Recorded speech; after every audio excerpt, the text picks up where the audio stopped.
Welcome to the League of Legends Champion Spotlight, featuring Nocturne, the Eternal Nightmare. This here is Nocturne's actual model. The rest of the Spotlight contains work-in-progress footage of Nocturne's model, particles, icons, and sounds. His gameplay is exactly the same. Nocturne's passive is Umbra Blades. Every few seconds, Nocturne's basic attack will deal bonus damage, splash, and heal himself based on the number of enemies hit. This ability prepares more quickly as Nocturne attacks. Duskbringer shoots out a line nuke, leaving a trail behind it.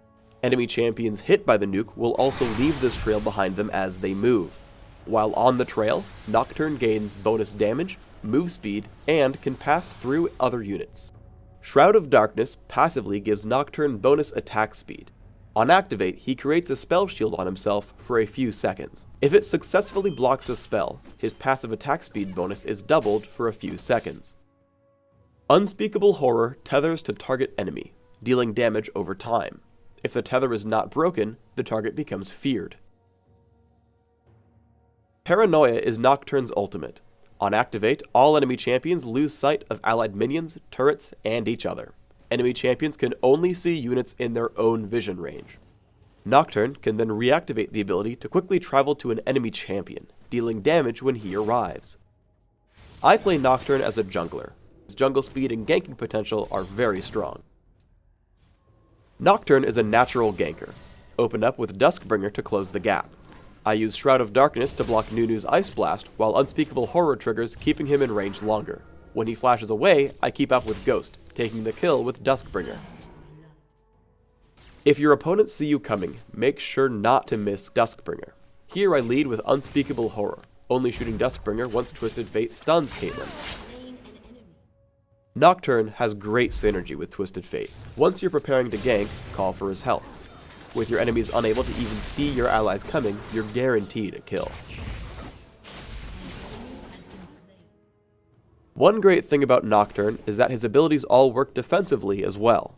As I get caught by Nunu and Caitlyn, I run with Duskbringer, and block Ice Blast with Shroud of Darkness. I wait on Unspeakable Horror for when Twisted Fate shows up.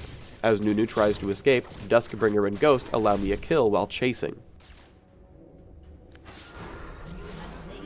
Afterwards, I chase down Caitlyn as soon as possible.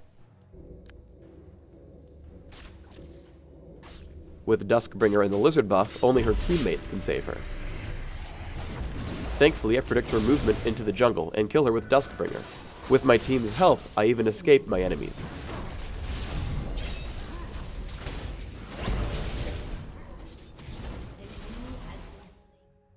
As an assassin, you want to be constantly ganking for your teammates. A tank like Maokai won't die to Just Shen and Blitzcrank, so always make yourself available. Again, make sure you'll hit your enemy with Duskbringer to ensure maximum damage. Afterwards, Unspeakable Horror keeps your foe in place. Sometimes urgency calls upon your ultimate. Always look for a gank in action. Use Paranoia and hop in there, making sure to always use Unspeakable Horror to lock up your target. Paranoia has a few really fun, subtle uses as well.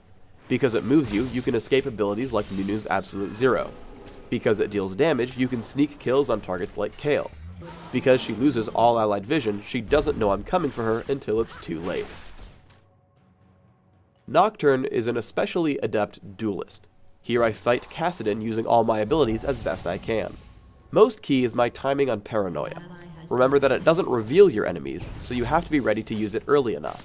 Here I last hit Kassadin with it, but I would also be able to just barely chase him over the wall if he were to Riftwalk in time. Sometimes Paranoia is simply an in-battle blink. I jump in on Nunu using Unspeakable Horror to cancel Absolute Zero. After he falls, I notice Shen has taunted Kale. Immediately, I use Paranoia to jump on her. I drop her from half health with just Paranoia and Umbra Blades. We follow up on Caitlyn easily afterwards. As a jungler, I take Armor Penetration Marks, Flat Armor Seals, Attack Speed Glyphs, and Armor Penetration Quintessences. I take 2109 Masteries, focusing on improved neutral buff durations while taking Smite and Ghost. Take your first point in Shroud of Darkness, and then max Duskbringer. Take Unspeakable Horror and Paranoia when you can. For items, start with a cloth armor and a few health potions. Upgrade to Wriggle's Lantern and take Mercury Treads. Yomu's Ghost Blade and Black Cleaver will cover most of your damage needs, while you build Banshee's Veil and Guardian Angel as tank items. You can finally trade in Wriggles for a Bloodthirster if you want at the end. Please subscribe to the Riot Games YouTube channel by clicking the box in this video. Let us know what you think in the comments below. Thanks for tuning in to the Nocturne Champion Spotlight. Go sow the seeds of havoc, summoners.